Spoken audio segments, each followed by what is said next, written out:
Bismillahirrahmanirrahim.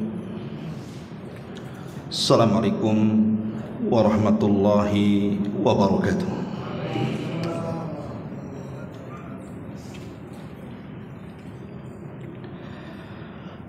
Alhamdulillah,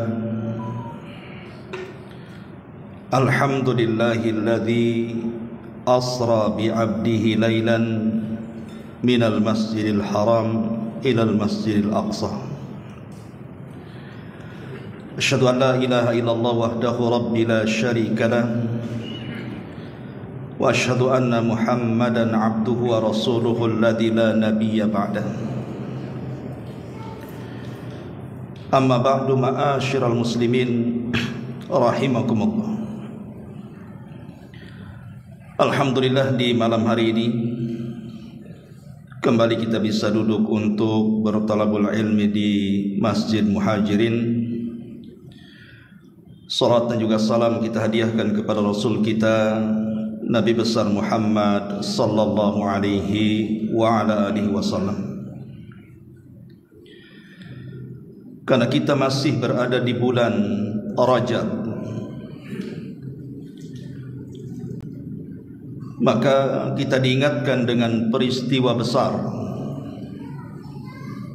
yang sejarah menyebutnya dengan peristiwa Isra dan juga Mi'raj.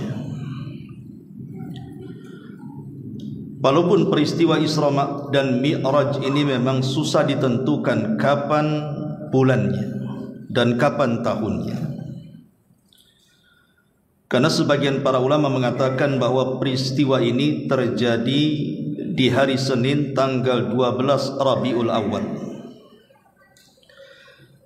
Ada juga yang mengatakan bahwa peristiwa ini terjadi di bulan Dzulqa'dah. Tapi ada juga yang mengatakan peristiwa ini terjadi di bulan Rajab. Ada yang mengatakan 1 tahun sebelum hijrah.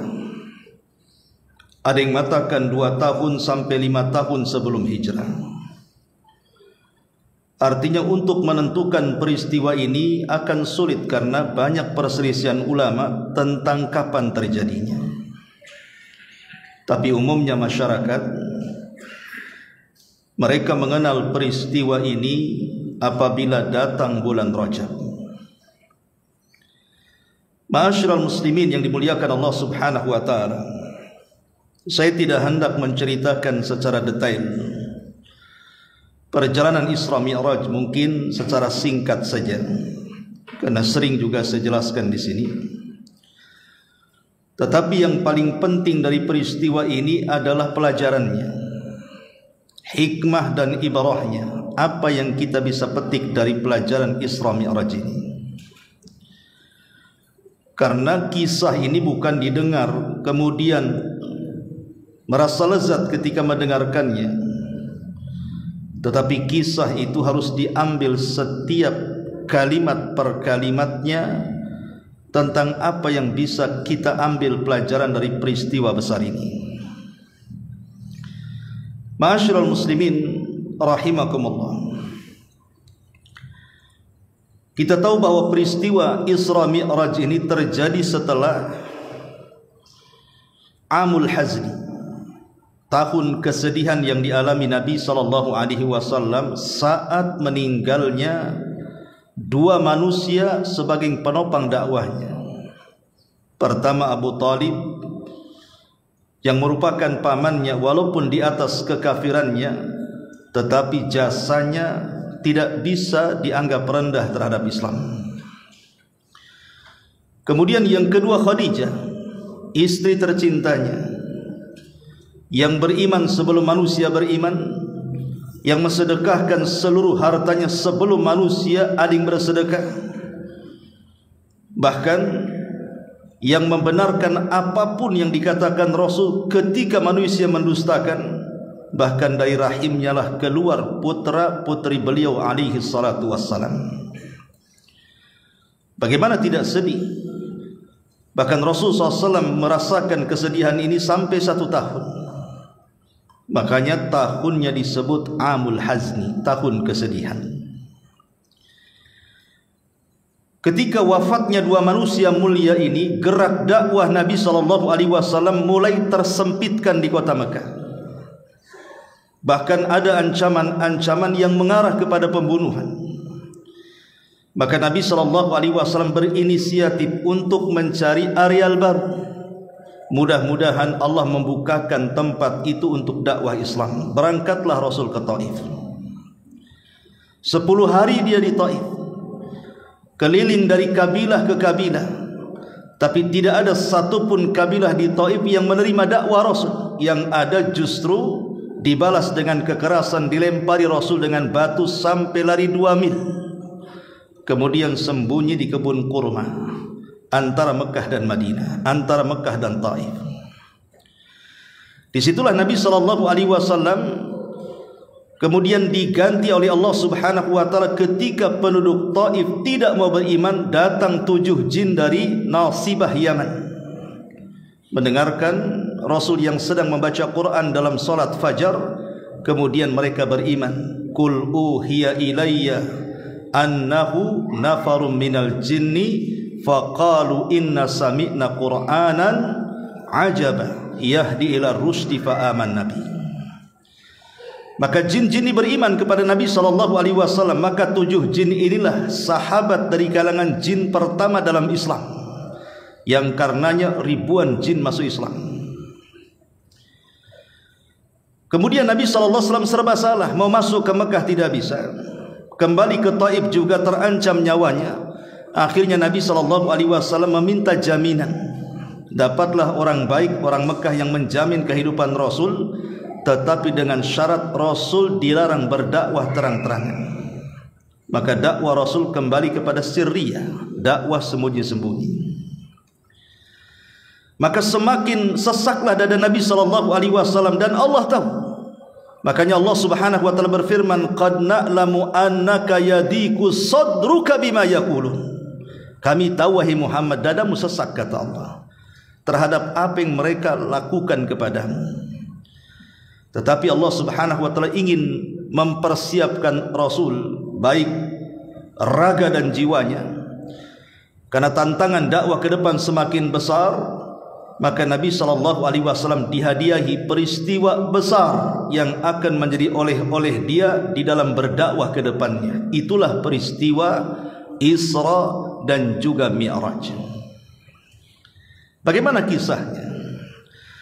Ketika Nabi SAW berada di Hatin dalam riwayat, berada di Hijr Ismail dalam riwayat, berada di rumah Ummu Hani, datang Jibril membawa buruk, dan buruk adalah kendaraan para nabi. Dia tidak lebih besar dibandingkan kuda dan tidak lebih kecil daripada keledai. Jadi dia lebih besar daripada keledai, tapi lebih kecil daripada kuda, dan memiliki perawakan panjang. Sekali langkah sejauh mata memandang. Jibril datang menemui Nabi SAW, kemudian mengajak untuk melakukan perjalanan di malam hari itu. Tapi sebelum itu, maka Jibril melakukan pembelahan dada kepada Rasul kedua kalinya. Karena sebagian ulama berselisih pendapat berapa kali Rasul dibelah dadanya kemudian dibersihkan jantungnya itu. Ada yang mengatakan 3 kali. Pertama, ketika Rasul masih usia 5 atau 6 tahun di rumah Halimah Sa'diyah. Yang kedua, dalam peristiwa Gua Hira ketika turun surah Iqra. Kemudian yang ketiga dalam peristiwa Isra Mi'raj. Tapi ulama sejarah hanya merajihkan, wallahu alam, bahwa peristiwa itu hanya terjadi 2 kali saja. Pertama, ketika Rasul berada di rumah Halimah Sa'diyah dalam pangkuan ibu susu beliau di usia 5 atau 6 tahun. Dan yang kedua dalam peristiwa Isra Mi'raj itu. Setelah kemudian dibelah dadanya, diambil jantungnya, dibersihkan di bejana emas dengan air Zam-Zam, kemudian dimasukkan iman dan hikmah dan kebijaksanaan Allah ke dalam jantung Rasul, kemudian ditutup kembali. Kenapa harus dibersihkan? Karena Rasul akan melihat peristiwa yang belum pernah dilihat siapapun. Harus ada kesiapan jiwa, makanya dibersihkan jiwanya. Setelah itu kemudian Rasul dibawa untuk menunggangi buraq. Maka berangkatlah Nabi SAW dengan Jibril.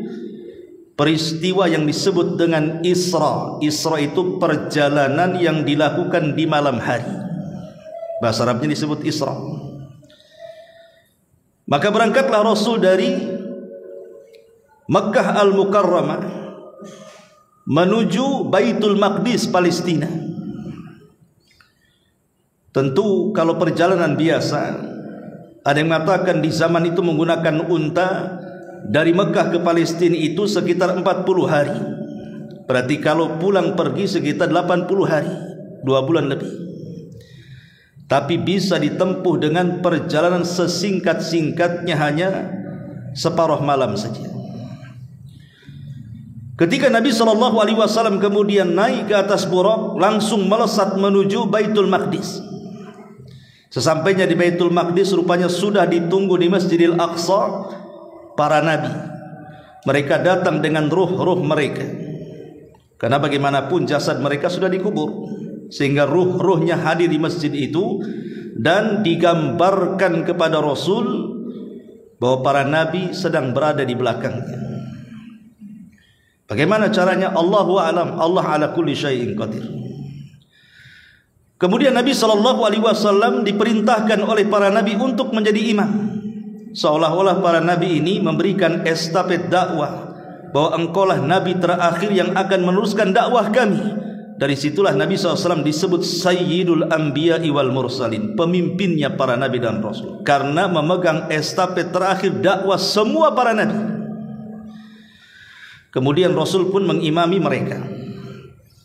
Setelah Nabi SAW mengimami para nabi, maka kemudian Nabi SAW sebelum naik ke atas dengan peristiwa yang kedua yang disebut dengan Mi'raj, maka didatangkan kepada Nabi 2 minuman. Pertama khamar, dan yang kedua madu, dalam riwayat susu. Kemudian Nabi SAW memilih air madu atau air susu tadi dan menghindari khamar. Padahal khamar ketika itu belum diharamkan, masih boleh diminum. Tapi Nabi SAW tetap mengambil selain khamar, sehingga Jibril mengatakan, asabtal fitrah, engkau telah memenuhi fitrahmu, wa hudiyat ummatuka, dan umatmu akan mendapatkan hidayah karena pilihan.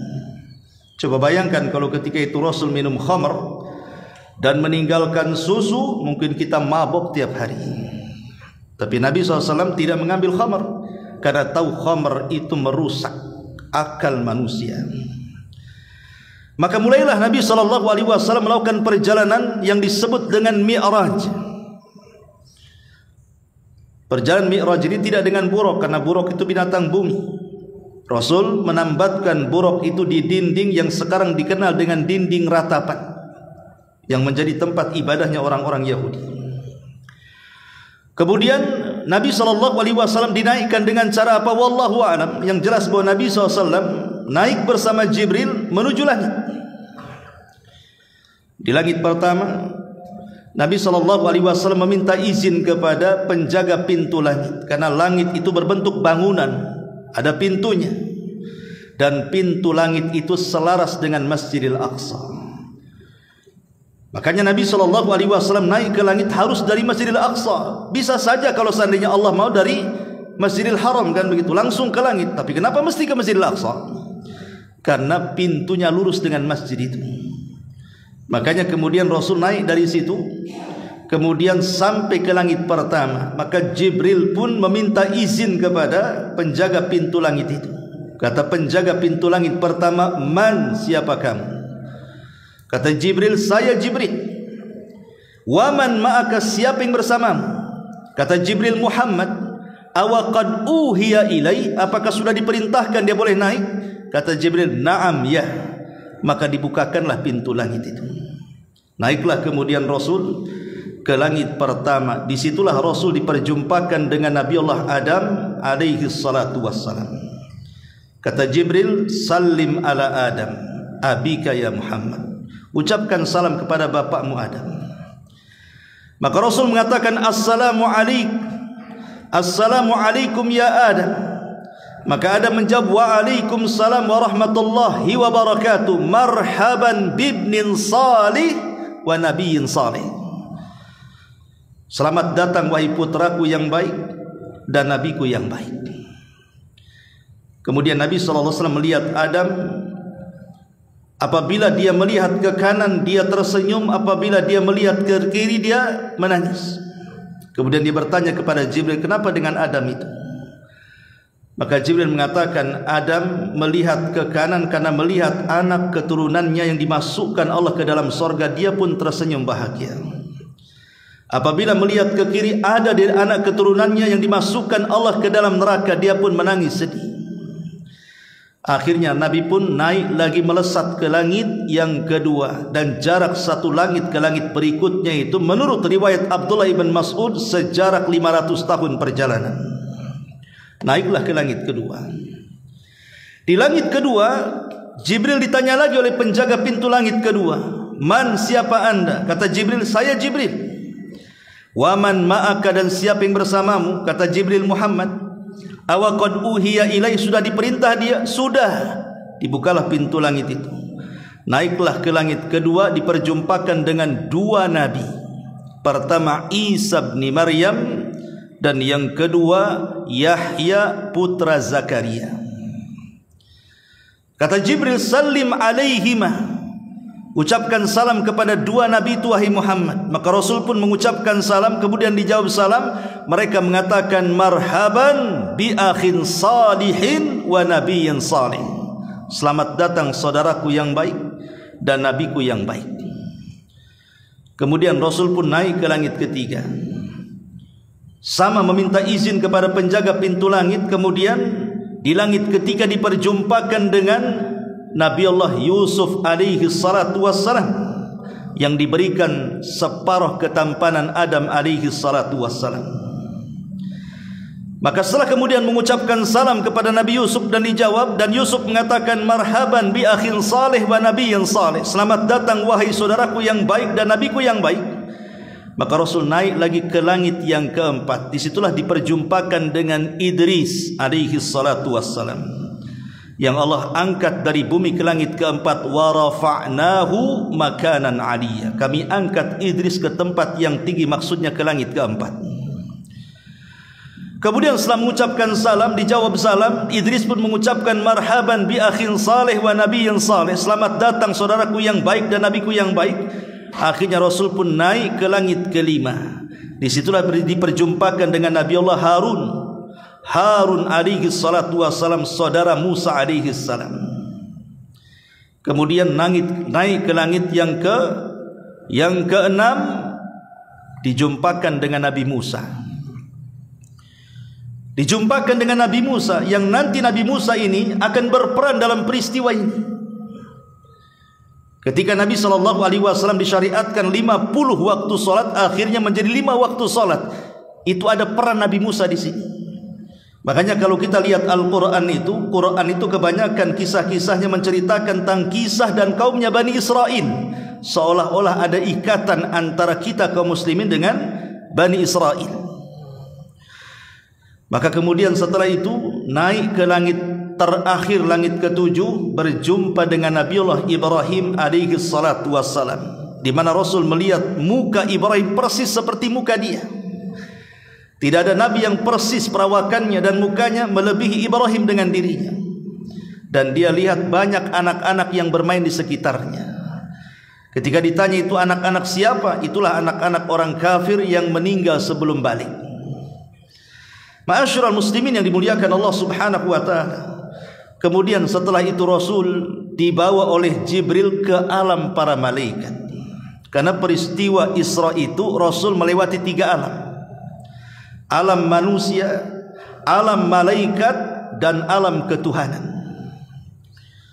Diajaklah Nabi SAW ke Baitul Ma'mur. Baitul Ma'mur itu kiblatnya para malaikat. Satu hari yang tawaf di Baitul Ma'mur itu 70.000 malaikat.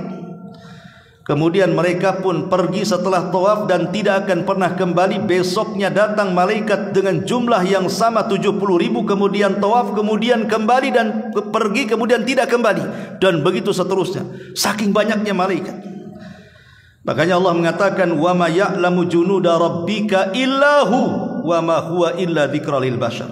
Tidak ada yang tahu jumlah tentara Allah kecuali Dia sendiri, Allah Subhanahu wa taala. Maka Jibril di Baitul Ma'mur inilah berubah wujud menjadi Jibril yang asli dengan 600 sayap. Itulah yang kemudian difirmankan oleh Allah Subhanahu wa taala dalam suratul Najm, laqad ra'ahu nazlatan ukhra inda sidratil muntaha, di mana Rasul melihat Jibril kedua kalinya. Pertama saat antara diangkat Nabi dan diangkat Rasul, yang kedua di Baitul Ma'mur diperlihatkan wujud asli Jibril alaihi salatu wassalam, malaikat yang memiliki 600 sayap, yang satu sayap terbentang di antara ufuk barat dan timur.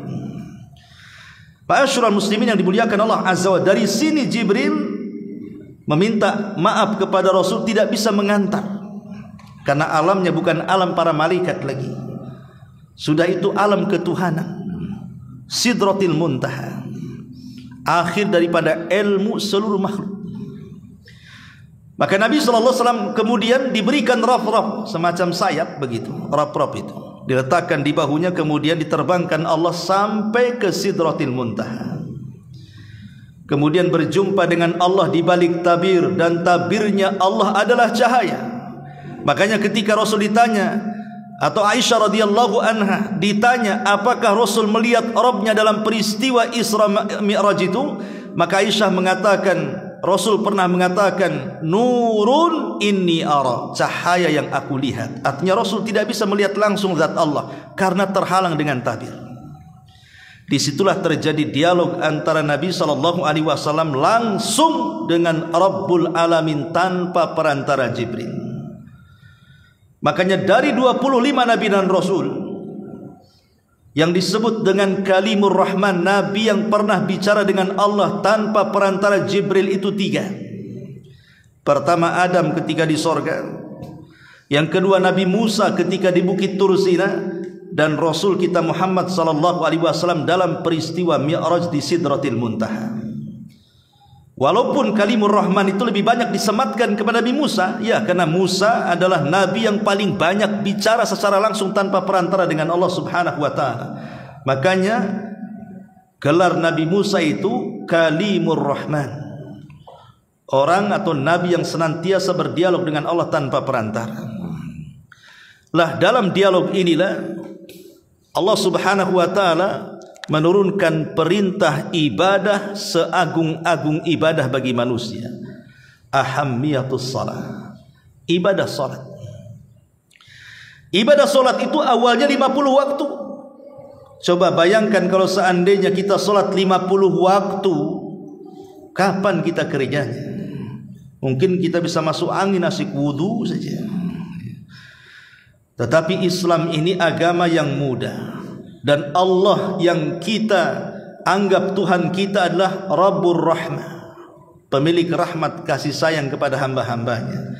Dan Nabi juga yang diutus kepada kita Nabiur Rahmah, Nabi yang penuh dengan rahmat kepada umatnya. Wa ma arsalnaka illa rahmatan lil alamin.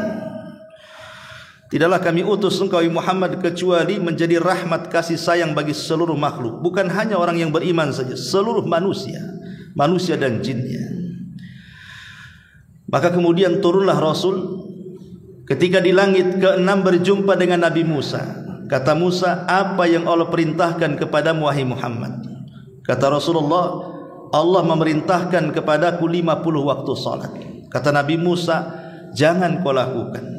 Laqad jarrabtu Bani Israel fala yastati'un. Aku sudah coba kepada Bani Israel ibadah seperti itu, mereka tidak sanggup. Sementara mereka umat yang kuat secara fisik, umatmu lemah, tidak akan sanggup. Sebaiknya minta keringanan kepada Allah. Naik lagi kau ke atas. Akhirnya Nabi SAW naik lagi ke atas, kemudian minta keringanan kepada Allah. Allah beri keringanan, 5 waktu salat diringankan jadi 45 waktu. Dikurangi 5 waktu jadi 45 waktu. Kemudian turun lagi berjumpa dengan Nabi Musa. Kata Nabi Musa, minta keringanan lagi, 45 waktu itu berat kepada umatku. Aku sudah coba kepada Bani Israel. Maka Rasul naik lagi, dikurangi lagi 5 waktu jadi 40. Kata Musa, tidak akan kuat, naik lagi, dikurangi 5 jadi 35. Naik lagi minta keringanan sampai akhirnya dari 35 menjadi 30, dari 30 menjadi 25, dari 25 menjadi 20, 15, 10 sampai kepada 5. Nabi Musa kekeh mengatakan, naiklah engkau Muhammad, umatmu tidak akan sanggup walaupun 5 waktu. Coba kalau ketika itu Rasul naik, habislah itu salat. Tapi Rasul mengatakan, fastahyaitu rabbi, aku malu kepada Rabbku, tidak mau lagi, cukuplah 5 waktu, karena ini sama dengan 50 waktu, karena setiap kebaikan itu umumnya dilipat gandakan 10 kali lipat. Jadi 1 waktu sama dengan 10 waktu, 5 waktu sama dengan 50 waktu. Turunlah Nabi SAW ke Masjidil Aqsa, kemudian menunggangi Buraq kembali, kemudian kembali ke Mekah dalam waktu sesingkat-singkatnya, hanya separuh malam. Rasul mampu melakukan perjalanan sedemikian rupa yang akal manusia menolaknya. Peristiwa Isra Mi'raj ini kalau mau diakal-akali, akal tidak sanggup untuk memikirkannya. Bukan tidak masuk akal, akal kita terlalu kecil untuk berpikir soal Isra Mi'raj itu. Kebiasaan pun akan menolaknya, karena perjalanan dari Mekah ke Masjidil Aqsa saja ditempuh 1 bulan lebih. Kebiasaan orang yang berjalan di waktu itu masa bisa ditempuh sementara belum ada kendaraan pesawat di zaman itu, apalagi sampai cerita dari Masjidil Aqsa ke Sidratil Muntaha, lebih mustahil lagi. Makanya peristiwa ini tidak bisa diakali, tidak bisa dinilai dengan kebiasaan. Peristiwa ini hanya bisa diimani. Kalau kita tidak punya iman, maka pasti kita ini akan mengingkari peristiwa ini. Ini yang terjadi. Ketika selesai peristiwa ini, Nabi SAW termenung, bingung apa yang harus dilakukan, macam mana cara berceritanya. Karena Rasul tahu pasti mereka akan mengingkari masalahnya. Ketika Rasul sedang bingung duduk-duduk, Abu Jahal pula lewat di situ. Kata Abu Jahal, ada apa wahai Muhammad? Nampaknya kau bingung. Mulailah Rasul bercerita kepada Abu Jahal peristiwa semalam yang dialaminya. Abu Jahal punya siasat, dia tidak mengolok-olok cerita itu, karena dia punya makar. Ini kesempatan ini untuk merendahkan Muhammad. Jadi Abu Jahal mengatakan, "Hei Muhammad, bagaimana kalau peristiwa semalam yang kau alami jangan kau ceritakan sama aku aja, ceritakan sama yang lainnya juga. Aku yang memfasilitasinya, aku yang akan kumpulkan manusia." Maka Rasulullah SAW setuju. Padahal niat Abu Jahal itu bukan niat yang baik, menawarkan kebaikan itu, justru memang hendak mengolok-olok Nabi SAW. Maka dikumpulkan manusia. Kemudian Abu Jahal mengatakan, manusia sudah kumpul Muhammad, sekarang ceritakan kisahmu semalam persis seperti yang kau ceritakan kepada aku. Mulailah Nabi SAW bercerita perjalanan yang dilakukan di malam hari itu. Ketika selesai bercerita, semua manusia tertawa. Bagaimana mungkin dalam setengah malam bisa dilakukan perjalanan sesuatu yang mustahil? Makanya mereka tertawa mengejek Nabi SAW. Bahkan ada sebagian orang yang sudah masuk Islam, mereka murtad karena melihat kok makin kesini makin kesono bahasanya. Ya. Ma'asyiral muslimin yang dimuliakan Allah Subhanahu wa ta'ala, dari sinilah ada kesempatan orang-orang Quraisy untuk memisahkan persahabatan Rasul dengan Abu Bakar. Karena ketika pertemuan itu Abu Bakar tidak hadir, maka diutuslah sebagian para pembesar mereka untuk datang kepada Abu Bakar menceritakan apa yang diceritakan kegilaan Muhammad itu soal peristiwa itu. Kemudian datanglah ke Abu Bakar, setelah berjumpa dengan Abu Bakar mulai bercerita, "Wahai Abu Bakar, tahu enggak kisah temanmu si Muhammad itu?" Kenapa mereka membidik Abu Bakar? Karena di zaman itu, di awal-awal Islam, Abu Bakarlah yang menopang dengan harta jiwa dan keluarganya tentang keberlangsungan dakwah Nabi. Kalau Abu Bakar bisa tidak percaya, kemudian dia keluar dari Islam, maka dakwah Rasul sempit ketika itu. Mulailah dia bercerita kepada Abu Bakar. Subhanallah, selesai bercerita, apa yang dikehendaki orang-orang Quraisy berbeda dengan jawaban Abu Bakar. Abu Bakar Siddiq radhiyallahu anhu mengatakan, kalau seandainya saudaraku Muhammad itu menceritakan sesuatu yang lebih mustahil daripada peristiwa Isra Mi'raj, maka aku tetap akan membenarkannya. Bagaimana tidak aku benarkan? Setiap hari nabiku mendapatkan wahyu dari langit, aku benarkan. Apalagi peristiwa yang seperti ini. Setiap hari dia dapat wahyu dari Allah Subhanahu wa taala dari langit. Kalau seandainya pemilik wahyu mengangkat nabinya ke langit, maka aku lebih percaya lagi. Dari situ Abu Bakar Siddiq radhiyallahu an digelari As-Siddiq karena tidak pernah menggunakan akal cerdasnya dalam rangka menghadapi wahyu Allah Subhanahu wa taala. Sami'na wa ata'na, langsung mendengar dan taat. Subhanallah, rajulun azim, orang yang agung Abu Bakar ini. Percontohan semua manusia. Wajarlah kalau seandainya Rasul mengatakan tentang Abu Bakar, lau wuzina imanu Abi Bakrin wa wuzina ummati kulliha la rajahat bihinna imanu Abi Bakrin. Kalaulah keimanan Abu Bakar ditimbang dan seluruh umat ini keimanannya ditimbang di neraca satunya, tentu keimanan Abu Bakar jauh lebih berat dibandingkan keimanan seluruh manusia selain Nabi sallallahu alaihi wasallam. Kenapa? Karena Abu Bakar orang yang paling membenarkan Nabi sallallahu alaihi wasallam. Makanya ketika masuk Islam pun tidak ada ragu-ragu.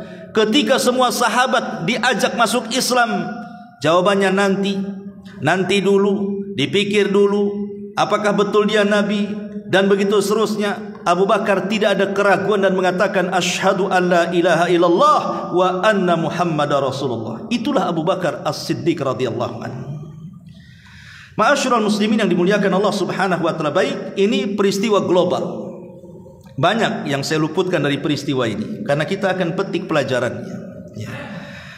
Pelajaran pertama dari kisah ini, kita diajarkan dalam kisah peristiwa Isra Mi'raj ini agar kita beriman dengan perkara yang gaib. Karena di zaman sekarang ada sebagian orang yang terlalu cerdas mungkin ya, atau terlalu menyimpang, wallahu a'lam. Mulai ada orang yang meragukan peristiwa Isra Mi'raj karena tidak sesuai dengan akal. Mulai melemahkan riwayat-riwayat tentang peristiwa Isra Mi'raj karena tidak sesuai dengan pikiran. Ma'asyiral muslimin, saya tadi sudah katakan kalau dipikirkan secara akal atau dipikirkan secara kebiasaan, memang akal dan kebiasaan menolak peristiwa ini. Macam mana bisa? Akal menolak. Makanya peristiwa ini harus diimani. Ini bagian daripada al-iman bil ghaibi, iman dengan yang gaib. Bagaimana caranya Rasulullah SAW bisa melakukan peristiwa Isra, perjalanan yang ditempuh sesingkat-singkatnya sampai dari Masjidil Aqsa ke Sidratil Muntaha juga sama. Ini perkara gaib, hanya Allah yang tahu. Tapi yang jelas bahwa ini bukan mimpi. Kalau mimpi nggak ada gunanya. Orang mimpi bisa kemana aja. Makanya peristiwa ini birruhi wal jasad, dilakukan dengan ruh dan jasad, bukan dengan ruh saja. Kalau ruh ya berarti mimpi. Kalau mimpi kita aja bisa macam-macam dalam mimpi kita. Tapi karena ini birruhi wal jasad, maka ini mukjizat terbesar yang diberikan Allah kepada Rasul yang tidak diberikan kepada para nabi sebelumnya. Dan iman dengan yang gaib ini penting dalam kehidupan kita. Karena dalam peristiwa Isra Mi'raj itu kan Rasul melintasi berbagai macam makhluk yang Allah ciptakan di langit.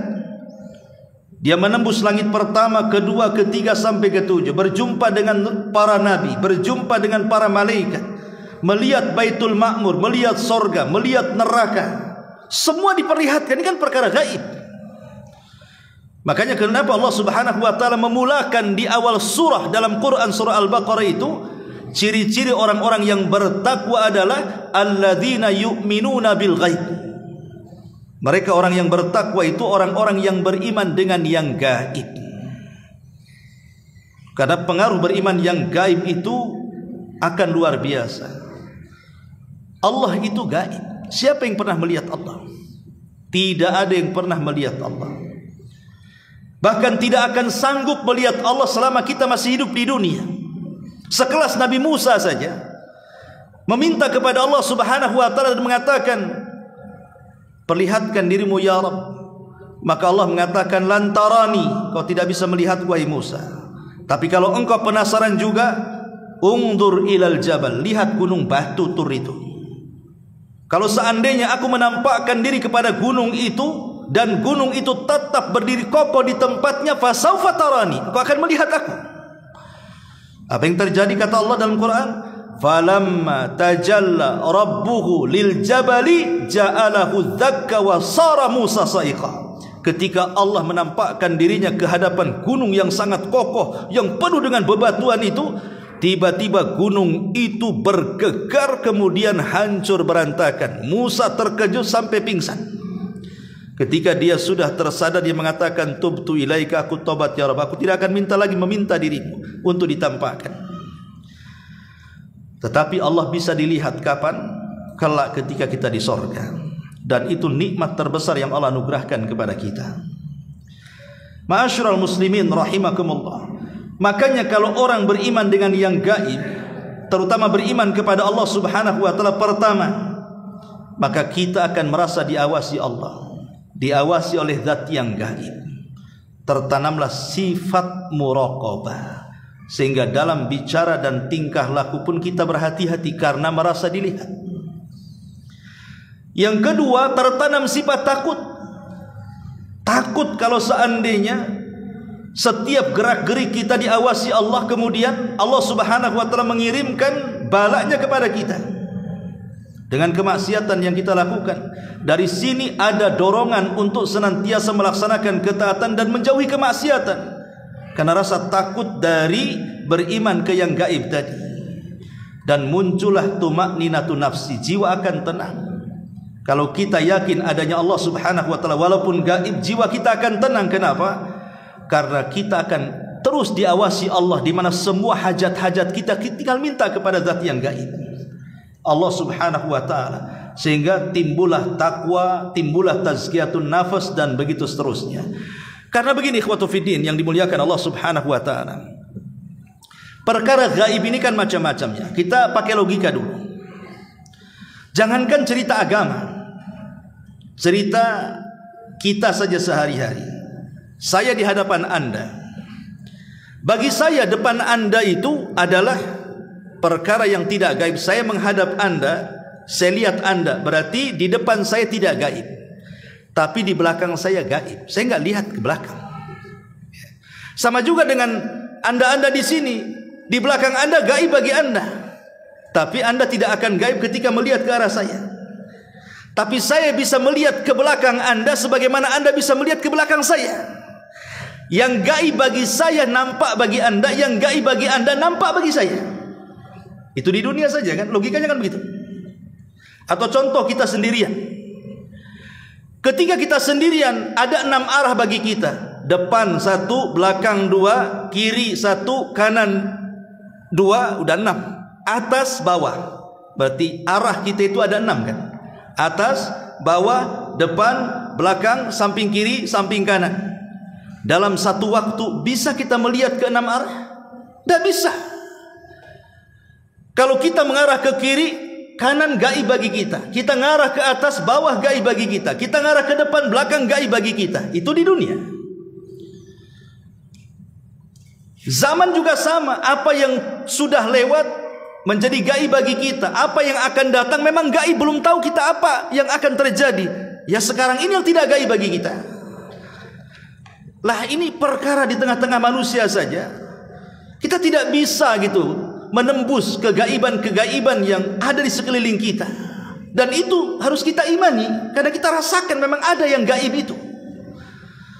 Karena orang-orang itu kan mereka mentasybih, menyerupakan kehidupan yang nyata dengan kehidupan yang gaib itu, seolah yang gaib nggak ada. Loh, buktinya ada gaib itu. Yang belakang saja kita tahu, sejengkal di bawah tanah aja kita nggak tahu. Dari sini Allah mengatakan wa ma utitu minal ilmi illa qalila. Tidaklah Allah memberikan pengetahuan kepada kita kecuali sedikit. Sedikit yang Allah berikan, banyak yang gaib dari kita. Kenapa kita tidak beriman dengan yang gaib?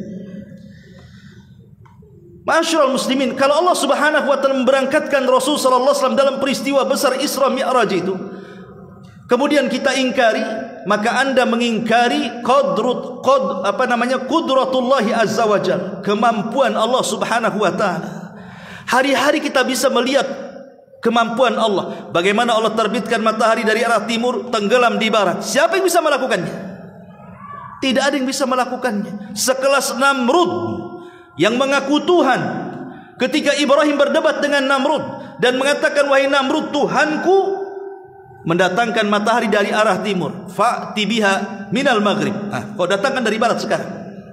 Fa buhital ladzi kafar. Kalau dalam pandangan kita alam semesta saja itu merupakan qudratullah, kuasa Allah.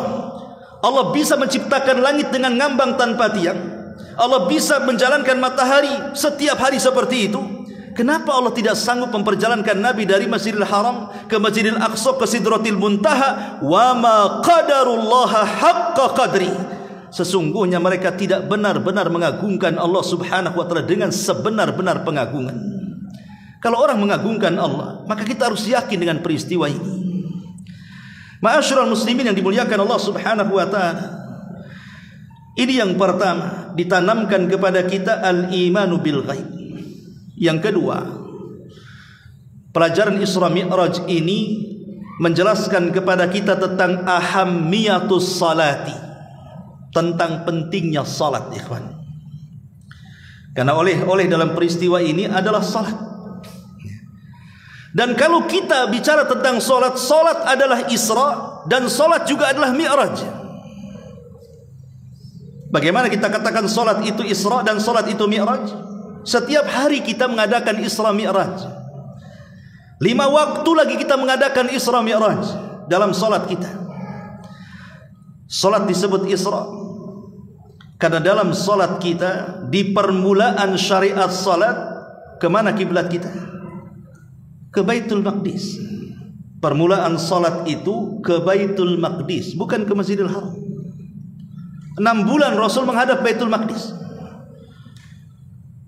Bahkan kemudian Nabi SAW menggunakan burak dari Masjidil Haram ke Masjidil Aqsa, menuju Masjidil Aqsa dengan burak untuk menetapkan bahwa itu kiblat kaum muslimin.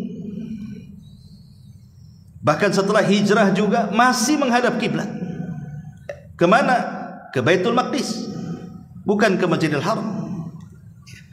Baru setelah Nabi SAW, karena ketika itu juga ingin melembutkan orang-orang Yahudi juga supaya masuk Islam, tapi orang Yahudi semakin jauh dari Islam dan musuh Islam, maka Nabi SAW mulai mengarahkan kiblatnya tidak lagi ke Masjidil Aqsa, tapi minta kepada Allah untuk dikembalikan ke Masjidil Haram. Dari sini Allah mengatakan, qad nara taqalluba wajhika fis sama falanuwalliyannaka qiblatan tardaha.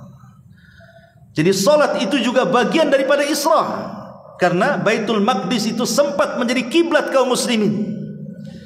Bahkan Baitul Maqdis bukan hanya tempat Isra-nya Nabi, tapi Baitul Maqdis adalah tempat yang sangat diagungkan dalam Islam. La tushaddur rihal illa ila thalathati masajid. Tidak boleh Anda melakukan safar dalam niat ibadah kecuali 3 masjid. Salah satunya Masjidil Aqsa. Dan masjid ini walaupun hari ini dikuasai Yahudi, tapi nanti di akhir zaman akan kembali ke tangan kaum muslimin. Walaupun orang Yahudi sekarang menguasai Masjidil Aqsa, tapi satu hari nanti kaum muslimin akan menguasai baik dengan cara lembut ataupun keras dari tangan-tangan orang Yahudi. Karena di akhir zaman nanti tentara kaum muslimin berporos di Masjidil Aqsa, Palestina. ketika kekuasaan kaum muslimin di tangan Al-Mahdi Al-Muntadhar Muhammad ibn Abdullah, maka kekuatan kaum muslimin justru berporos di Palestina. Tunggu saja ada waktunya di mana kita juga akan salat di situ insyaallah. Ma'asyiral muslimin yang dimuliakan Allah Subhanahu wa taala. Adapun peristiwa salat disebut Mi'raj karena salat itu wasilah untuk Mi'raj. Dalam peristiwa Mi'raj Allah berjumpa dengan Allah. Maka dalam salat juga hakikatnya kita berjumpa dengan Allah Subhanahu wa taala. Selain salat Anda tidak akan bisa berjumpa dengan Allah. Makanya Allah Subhanahu wa taala mengatakan, "Wa innaha lakabiratun illa 'alal khashiin alladzina yadunnuna annahum mulaqu rabbihim." Sesungguhnya salat itu berat kecuali bagi orang-orang yang khusyuk. Siapa orang yang khusyuk itu kata Allah? Orang yang dalam hatinya yakin dia sedang berjumpa dengan Rabbnya, kata Allah. Jadi salat itu adalah mi'raj, perjalanan kita untuk berjumpa dengan Allah Subhanahu wa taala. Kita berjumpa dengan Allah di saat salat kita, karena aqrabu ma yakunu bainal 'abdi wa rabbih fi sujudihi. Kedekatan seorang hamba dengan Rabbnya saat kita sedang sujud. Itulah paling dekat Allah dengan kita. Ma'asyiral muslimin wal muslimat rahimani wa rahimakumullah. Maka salat penting dalam peristiwa ini. Dan Umar bin Khattab radhiyallahu anhu mengatakan tentang salat, la hadza fil Islam liman taraka salat. Tidak ada bagian dalam Islam orang yang meninggalkan salat. Karena salat itu imaduddin, tiangnya agama. Rasul mempermisalkan solat itu bagaikan bangunan. Rukun Islam itu bagaikan bangunan, bagaikan tenda seperti ini. Tiang tengahnya itu solat, pasak-pasaknya itu puasa, zakat, haji. Tenda secara keseluruhan itu syahadatain. Kalau pasak tercabut, yang penting tiang tengah tidak roboh, tidak akan roboh tenda itu. Pasak kedua tercabut, tidak akan roboh tenda itu. Pasak ketiga tercabut, tidak akan roboh tenda itu. Walaupun pasak-pasak yang tiga tertancap, coba yang tiang tengahnya roboh, maka robohlah syahadatain itu. Itulah yang disebut dengan as-salatu imaduddin. Salat itu tiangnya agama. Selama salat maka masih ada Islam di badan kita. Ketika kita meninggalkan salat, maka tidak ada agama bagi kita. La hadda fil Islam liman taraka salat. Karena salat imaduddin. As-salatu quwwatuddin. Salat itu kekuatan agama. Ingat ketika menceritakan tentang kisah Al-Mahdi saat menyerang Dajjal dan orang-orang Yahudi dipimpin Isa bin Maryam. Sedang apa mereka? Sedang sembunyi di Bukit Tur. Karena mereka dikepung oleh orang-orang Yahudi yang dipimpin Dajjal. Mereka sudah kebingungan karena tentara mereka sedikit. Mereka kelaparan, sampai kepala kerbau lebih baik dibandingkan emas dan dinar, emas dan perak. Maka ketika itulah tiba-tiba langit digelapkan, kemudian muncul cahaya dari langit. Rupanya turun Isa bin Maryam diapit dengan dua malaikat. Turun ke tengah-tengah mereka. Dan ketika itu sedang adzan subuh. Setelah adzan subuh, Isa bin Maryam menemui mereka. Imam Mahdi dan pasukan kaum muslimin kenal itu Isa bin Maryam dari mana? Dari sifat-sifat yang disabdakan Rasul kepada mereka. Sehingga mereka mengatakan, taqaddam ya ruhallah, silahkan wahai ruh Allah, imami kami. Tapi Isa bin Maryam tidak, setiap kaum ada imamnya. Kaulah yang menjadi imam. Imam Mahdi menjadi imam, Isa di belakang Imam Mahdi, kemudian melaksanakan sholat subuh. Selesai melaksanakan subuh, Isa bin Maryam membariskan pasukan, kemudian mengusap wajah-wajah semua pasukan, kemudian menjelaskan tentang tingkatan-tingkatan mereka di sorga. Beruntunglah, bahagialah orang-orang yang diusap Isa bin Maryam kala itu. Karena Isa bukan hanya bicara masuk sorga, tapi bicara tingkatan di sorga. Kemudian Isa berikan 3 pilihan kepada mereka. Kata Isa, kalian tidak perlu berperang. Aku akan meminta kepada Allah untuk mendatangkan pasukan lain bukan kalian. Kalian cukup sabar saja, biar pasukan yang lain yang Allah datangkan yang akan menghancurkan Dajjal dan pasukannya. Atau yang kedua, kalian tidak perlu berperang. Saya akan meminta kepada Allah agar Allah mengirimkan bencana besar sehingga membunuh Dajjal dan orang-orang Yahudi dan pasukannya. Atau yang ketiga, kita perang. Saya yang akan memimpin kalian. Dan saya pastikan tangan-tangan orang Yahudi tidak bisa mengayunkan pedang-pedang mereka dan kalian tinggal tebas kepalanya. Kemudian mereka mengatakan, kami memilih yang ketiga wahai Ruh Allah. Maka mereka pun turun dari bukit itu. Kemudian Isa mengejar Dajjal. Ketika Dajjal lari dikejar ke sana kemari, akhirnya sampai di Babil Lud, kota terindah di Israel. Disitulah Isa bin Maryam membunuh Dajjal, membawa kepalanya yang tertancap di tombak. Maka ketika Dajjal sudah mati yang dianggap Tuhan orang-orang Yahudi di akhir zaman, orang Yahudi ciut sehingga kaum muslimin tinggal membantai mereka. Orang-orang Yahudi lari ke sana kemari. Akhirnya sebagian mereka sembunyi di balik batu. Rupanya batu bisa bicara dan mengatakan, ya Muslim, hei Muslim, di sini Yahudi sedang bersembunyi. Maka dibantailah Yahudi itu. Tidak ada satupun makhluk Allah kecuali bicara, memberitakan di mana Yahudi berada, kecuali satu pohon yang tidak mau bicara. Itu disebut Gharqad namanya. Pohon Gharqad. Makanya kenapa orang Yahudi Israel menanam pohon ini sebanyak-banyaknya, karena hadis ini bocor kepada mereka. Pohon Gharqad namanya. Ya. Ma'asyiral muslimin yang dimuliakan Allah Subhanahu wa taala. Tapi lihat di sini, kemenangan Al-Mahdi dan pasukannya dilakukan setelah apa? Setelah sholat subuh. Ya, karena sholat itu adalah quwwatuddin, kekuatan agama. Ada sholat kuat agama, tidak ada sholat lemah agama. Dan sholat adalah silatun bainal abdi wa rabbih. Dia adalah hubung kait kita dengan Allah. Selama kita masih sholat ikhwan, maka selama itu tali yang menghubungkan kita dengan Allah akan sampai kepada Allah. Tapi ketika kita meninggalkan sholat, terputuslah tali itu. Sehingga kalau sudah terputus tali itu, maka Allah Subhanahu wa taala tidak akan memandang kita lagi. Ingat satu kisah yang pernah saya ceritakan. Ada seorang ibu bercerita, bertanya kepada salah seorang syekh di Riyadh sana.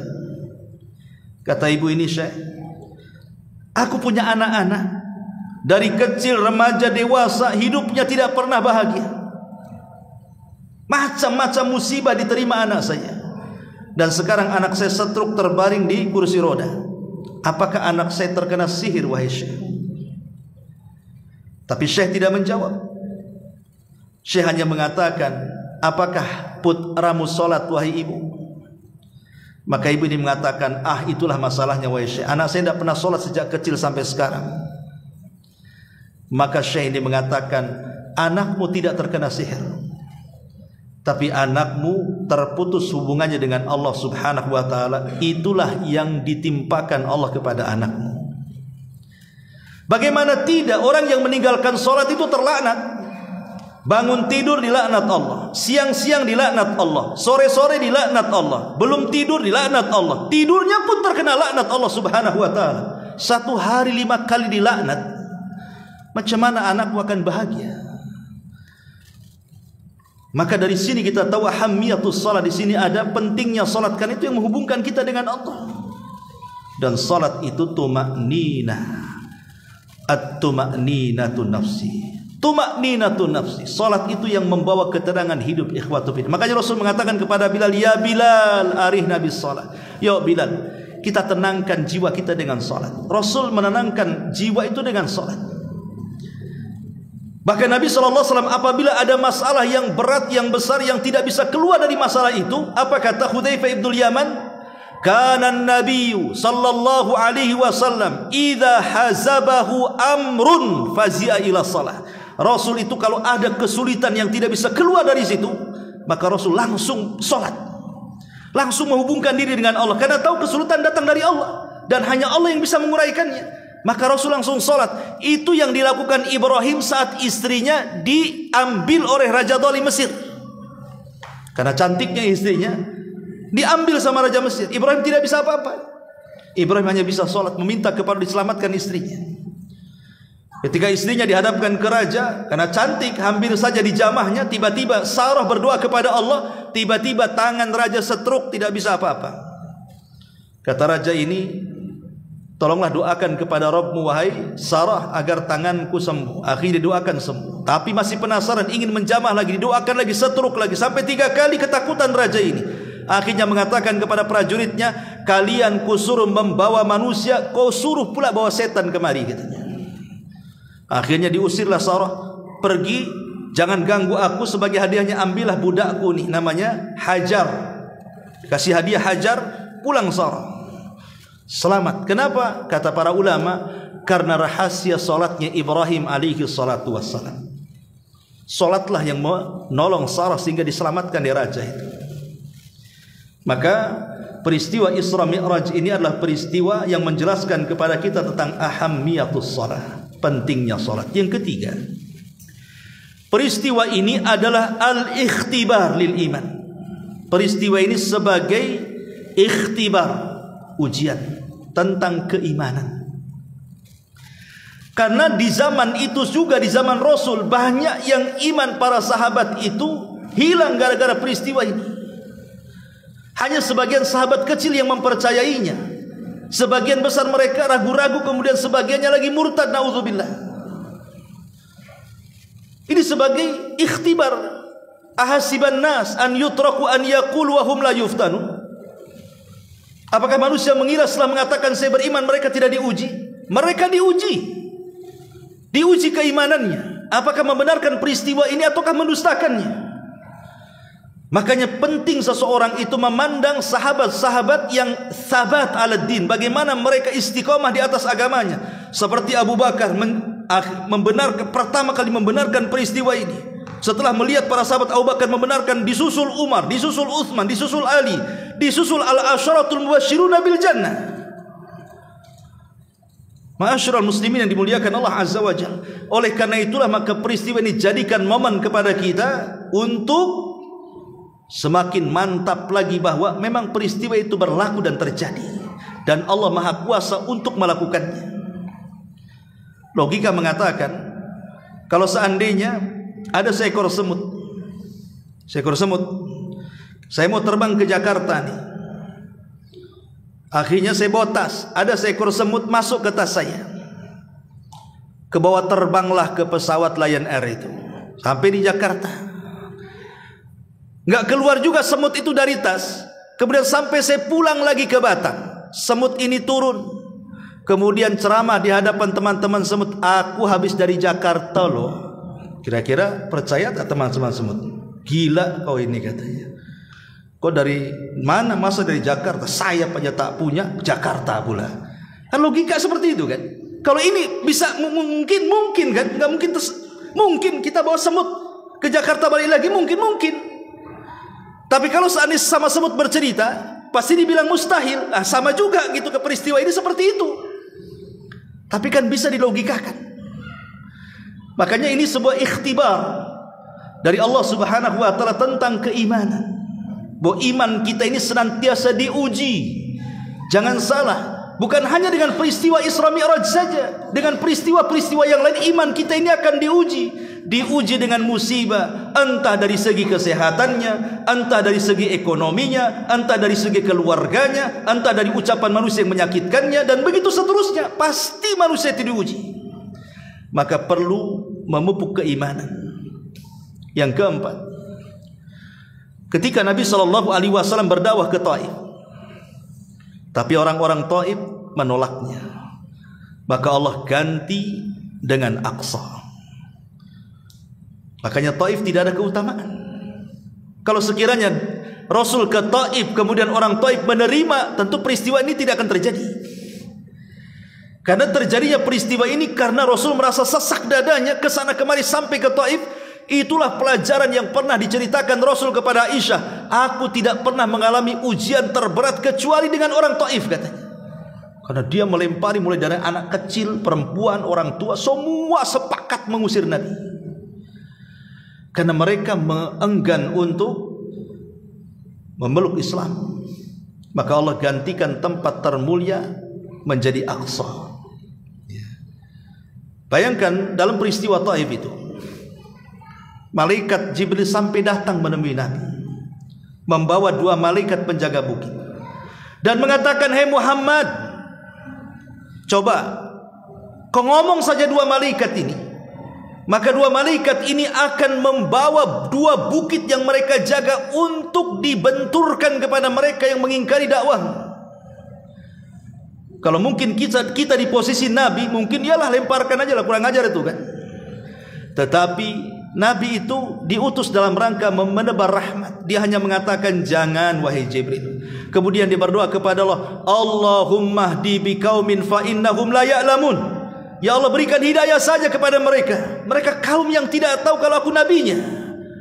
Kemudian Rasul mengatakan, "Ya Allah, akhrij minhum," keluarkan dari mereka, wa min aslabihim, dan dari keturunan mereka, man yu'minu billahi azza wajal, orang yang beriman kepada Allah. Mungkin generasi mereka sekarang ini mereka mengingkari aku, mudah-mudahan anak-anak mereka beriman kepada aku, kata Nabi. Dan bukan mustahil, Abu Jahal, Fir'aunnya umat ini, punya anak namanya Ikrimah bin Abi Jahal, menjadi pahlawan Islam. Al-Walid ibn Mughirah, tokoh besar dengan kekayaannya, memusuhi Nabi, lahir dari rahimnya Al-Khalid ibn Walid, pedangnya Allah. Umayyah ibn Safwan yang menyiksa Bilal sampai diikat di batu sampai Bilal tidak tahannya, tapi dia istiqomah dengan kalimat Ahadul Ahad, lahir dari rahimnya Safwan ibn Umayyah, pejuang Islam. Artinya Nabi SAW memandang ke depan, bukan memandang hari ini. Itulah dakwah Nabi SAW. Ya.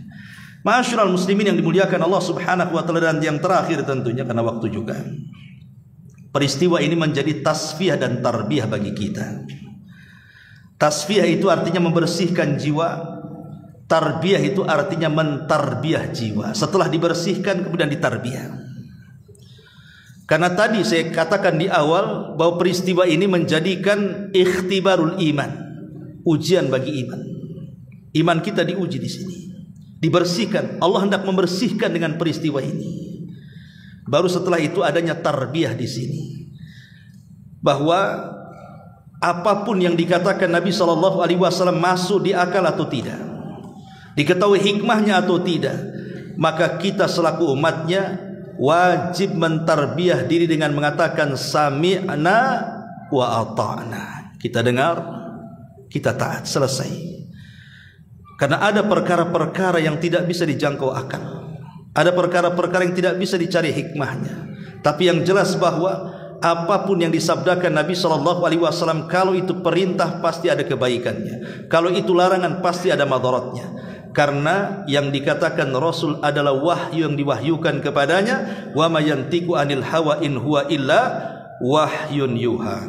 Wallahu a'lam bishawab. Ini yang bisa saya sampaikan, mudah-mudahan bermanfaat. Subhanallah bihamdika, asyhadu an la ilaha illa anta, astaghfiruka wa atubu ilaik. Allahu ta'ala alam. Assalamualaikum warahmatullahi wabarakatuh.